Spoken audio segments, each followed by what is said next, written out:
என்னடா சொல்ல குட்டி? இதுக்கு ஒண்ணும் குறைச்சல் இல்ல. வீட்ல ஒரு ஜாமான் இல்ல, காய்கறி இல்ல, எதை வச்சு நான் சோத்த பொங்குவேன்? காப்பி போட பால் பாக்கெட் இல்ல, 2 நாள்ல கரண்ட் பில் கட்டலன்னா ஃபீஸ பிடிங்கிருவான். மண்டைய உடைச்சு உடைச்சு இந்த வீட்டு காரியத்தெல்லாம் நான் தான் பார்க்க வேண்டியிருக்கு.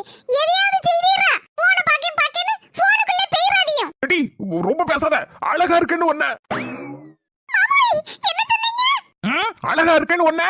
போதும் மாமாய் போதும். நீங்க சொகுசா உட்கார்ந்துருங்க மாமாய். நான் உங்களுக்கு காப்பி தண்ணி ஏதாவது எடுத்துட்டு வரேன். நீங்க உட்கார்ந்து போனை பாருங்க. ஒண்ணும் பிரச்சனை இல்ல. எல்லா வேலையும் நானே பாத்துக்கிட்டேன். காய்கறி கடையில போய் காய்கறி வாங்கிட்டு வரேன். ஈபி பில்ல நானே கட்டிடுறேன். எல்லா ஜோலியும் நானே பாத்துக்கிட்டேன் மாமாய். நீங்க ரெஸ்ட் எடுங்க மாமாய்.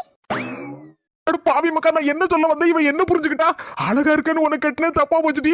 ஒரு நாள் நகர்ந்து பக்கத்து சீர் அடிச்சிட்டு இருக்கேன்னு சொல்ல வந்தேன். அதுக்குள்ள அவன் என்ன நினைச்சா?